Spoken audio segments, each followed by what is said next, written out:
SprintCarUnlimited.com, coming from Red Cedar Speedway in Wisconsin, a little out of my Yeah, geographical far area. off the force there for you, Jeremy. Yeah, and I'll be here all week. But we're here with high limit winner Rico Abreu. Rico, you lined up third after that red flag. Obviously the car got better. What did you guys change? As much as you could tell me. Yeah, I mean, we just, we made some just adjustments just with the heights of the car, and I think the biggest thing was just the takeoff stuff, just that initial launch. So I kept going from the outside lane. Thorson was giving me the outside lane, and I'd get decent runs off of two up top, and I knew Tanner could, just kill a bunch of real estate, and then after the red flag, he, opened that lane up for me, and Larson was just driving across it. So, my car just went in there and kind of plugged right in, and I was able to, get to his left rear down the backstretch.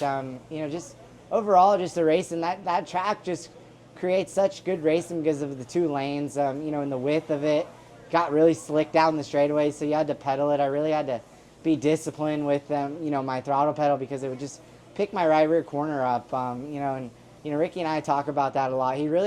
Ricky has really coached me through a lot of that stuff, just experience of what he's done with Donnie over the years, and to, really be disciplined with the throttle pedal. So when I get in those circumstances, I try to focus and think about that stuff, and then, adjust to when we catch traffic and the pace of the race. You don't give Larson too many opportunities when you show him what lanes are fast. So being the leader, it can hurt you at times to understand, not catching traffic. Kyle fired off really fast in the beginning of the race. He had over a straightaway lead, probably picked apart lap traffic really quickly, and then, as the pace changes throughout the race, he just set such a touring pace, and it's really, beneficial for the restart to stack everybody back up. We got an open red flag, allowed Ricky Warner to work on my car, and Zach and Brady, and we all came to a little huddle there and made some pretty good decisions, and sometimes it works out and sometimes it doesn't.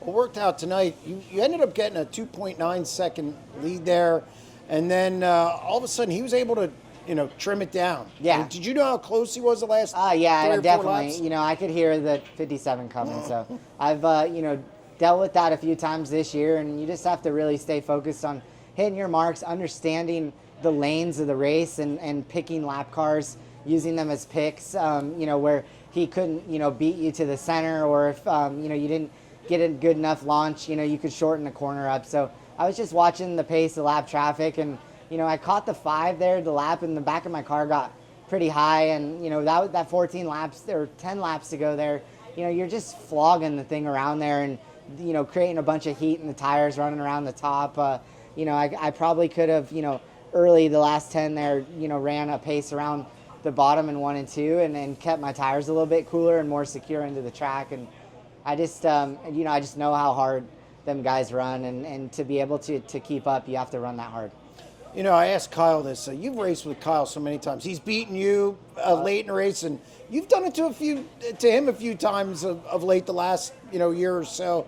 It's got to feel a little extra good to beat Kyle like that, and then hold him off at the end. Yeah, just I put a lot of that on my team and their decision making. I think the chemistry that we've created. We're all going to be together racing for 4 years now, so it's really big on the infrastructure side of my brand and Rico Abreu Racing to what we've built here. And no matter who's out on the racetrack, I think you treat everybody the same, and it's just a different car in a different position that we're racing against. The points are, I talked to Brad about point. It's June, long way to go, but you're winning a lot of races. This team's really hit its stride.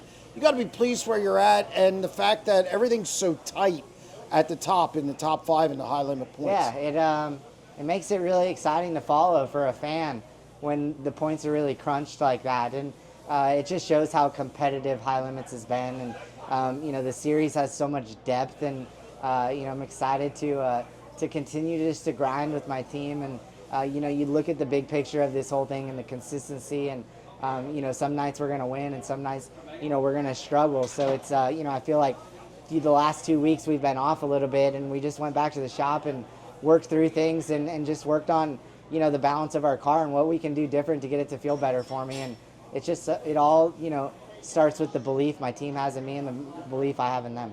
Well, congratulations on another win. Thanks.